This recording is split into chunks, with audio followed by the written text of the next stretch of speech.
The head of the U.S. Environmental Protection Agency, Lisa Jackson, announcing she will be leaving the Obama administration. Now to Rick Santelli in Chicago with the impact there on the EPA. Rick. Well, thank you very much, Melissa Lee, and I'd like to welcome Chris Horner to the program. Welcome, Chris. And before we get going, I just have one simple question to ask you. Who exactly is Richard Windsor, and why is CEI gotten involved with the Justice Department to really find out? Well, Richard Windsor is the false identity assumed by the now departing administrator of Obama's EPA, Lisa Jackson, a dummy employee created for the purpose of installing a Lotus Notes email account on 3 of the administrator's computers. And she used that identity to correspond. It seems, according to EPA's implication, they're saying it only was for internal correspondence. We'll be checking on that. But anyway, I discovered this is when I ran across a memo while writing the book, The Liberal War on Transparency, and began asking questions. And we've gotten to the point where last week, right before Richard Windsor announced his resignation, the Department of Justice agreed to begin turning over 12,000 Richard Windsor emails about the war on coal. Do you think, Chris, that the resignation had anything to do with these proceedings with the Justice Department? I do, because everything on the record out of Lisa Jackson, Richard Windsor's mouth, had been that she intended to be in it for the long haul. Once I revealed the false identity she assumed, it became a matter of time. It was when, not if. Is it illegal to have a full name email? I mean, I think a lot of people, have things like that. Why is it such a big deal in this case?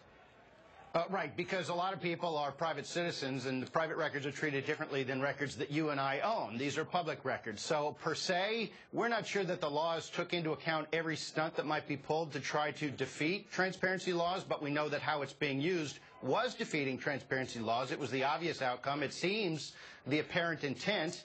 But we're finding lawyers on the correspondence. We're finding possible successors to Lisa Jackson. Her acting replacement is on the correspondence I have so far. So a lot of questions, at least, are now being asked by Congress and purportedly by EPA's Inspector General. All right, Chris, listen, a couple of years ago, my kids were really fascinated. There was a YouTube showing that if you put 3 cell phones around a couple of kernels of corn, they popped. And they did on the YouTube, but they really don't in real life. Fracking. They show YouTubes of water on fire. Can you speak to that? Yeah, sure. The famous clip of a faucet water igniting has been ignited for 100 years. The implication was it was because of fracking, when in fact it has nothing to do with it. There was I think a regulator, but an activist caught staging another issue where they were actually igniting the gas relief valve, not the water.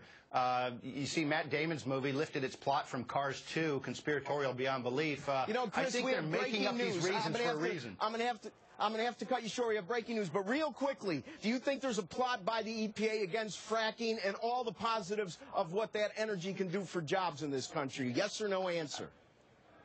Yes, they're very anti-abundance. I got you. Thank you, Chris. We'll have you back again. Now, I believe we're going to the breaking news desk. That's right, Rick. Let's check in at headquarters. Brian Jackman's got some news on an offshore driller. Brian. Yeah, some major stock